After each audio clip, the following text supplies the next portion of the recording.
Baiklah, Assalamualaikum warahmatullahi wabarakatuh. Saya Sulfani Rahmalina dengan NIM 2114010008 dari kelas PAIA.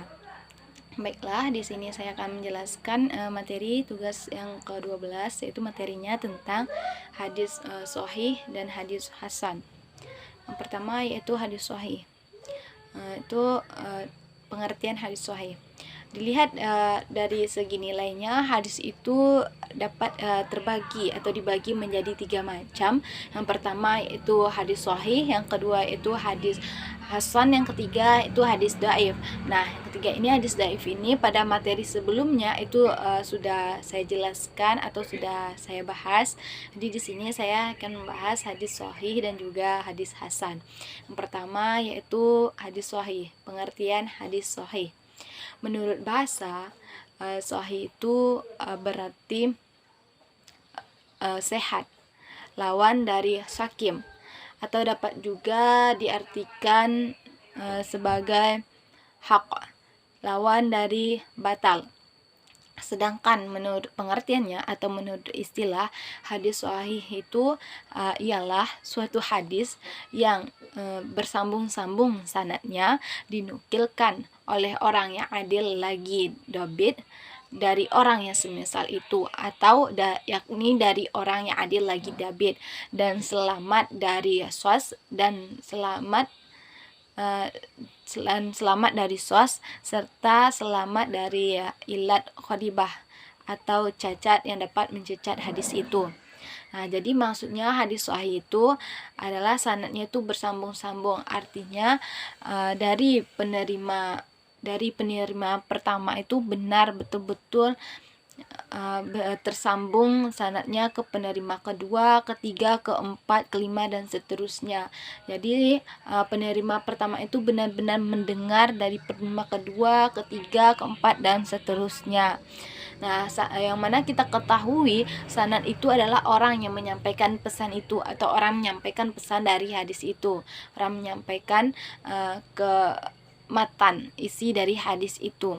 Nah, jadi dari hadis sahih ini sanadnya itu harus bersambung, tidak boleh terputus atau tidak adanya dilampaui atau terlampaui. Nah, adil artinya itu dalam ilmu hadis itu berarti dia yang taat, baik, dan baik. Nah, adil di sini itu bukan adil dalam menetapkan hukum, tapi adil di sini itu adalah dia yang taat serta baik, dapat dipercaya, atau apa yang disampaikannya itu benar-benar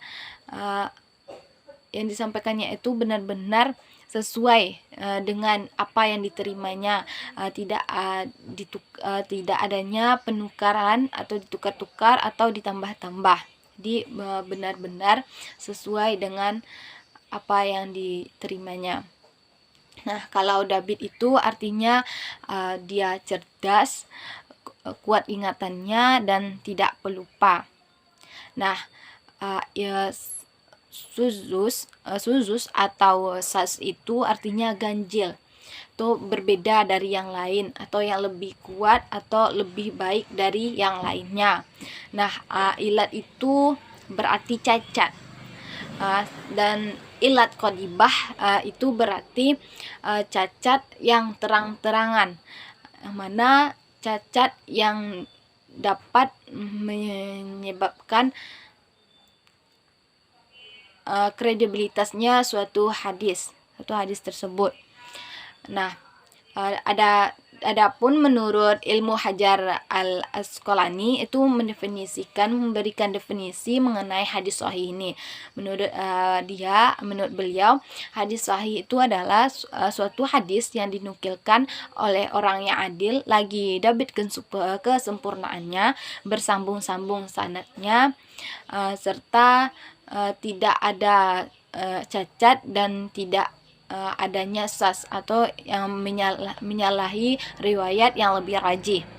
Nah, dari pengertian kedua di atas tersebut maka suatu hadis dapat dikatakan hadis sahih itu harus memenuhi beberapa syarat. Nah, adapun syarat dari hadis sahih itu yang pertama yaitu itu halus sanad, itu bersambung-sambung sanadnya. Yang kedua yaitu semua periwayatnya atau perawinya itu orang-orang yang adil. Yang ketiga yaitu semua perawinya itu orang-orang yang dabit. Yang keempat yaitu semua hadis itu tidak ada tidak ada ilat atau cacat. Yang kelima yaitu hadis itu semuanya tidak ada sas atau tidak bertentangan dengan hadis yang lebih rajih. Nah, yang pembahasan kedua yaitu hadis hasan. Pengertian hadis hasan. Menurut bahasa, hadis hasan itu ada berarti disenangi, diingini. Jadi, menurut istilah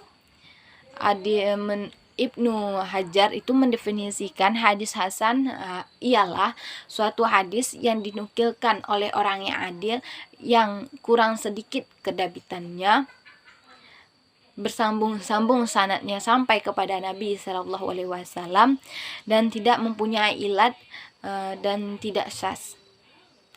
Nah, jadi perbedaan antara hadis hasan atau hadis sahih dengan hadis hasan itu terletak pada kedabitannya. Kalau pada hadis hasan itu adanya kurang sedikit kedabitannya, tetapi kalau pada hadis sahih itu kedabitannya itu sempurna, harus sempurna kedabitannya.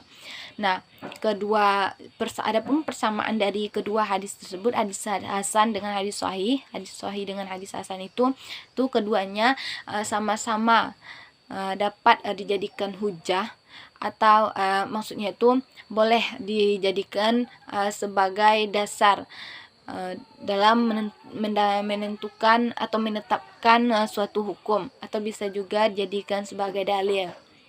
Nah, adapun syarat dari hadis hasan ini tidak jauh berbeda dengan hadis sahih. Hampir semua syaratnya itu sama dengan hadis sahih, tapi yang membedakannya itu cuman terletak pada kedabitannya. Bagaimana sudah saya jelaskan sebelumnya, kalau hadis sahih itu syarat itu harus sempurna kedabitannya, sedangkan hadis hasan itu kurang sedikit kedabitannya. Syarat-syarat yang lainnya sama, yaitu salus sanadnya bersambung-sambung, semua perawinya adil, hadis itu tidak ada cacat atau ilat, tidak adanya sas atau tidak menentang dari hadis yang lebih rajih. Jadi cuma berbeda pada kedabitannya. Mungkin hanya itu materi yang dapat saya jelaskan atau saya sampaikan. Lebih dan kurangnya saya mohon maaf. Wassalamualaikum warahmatullahi wabarakatuh.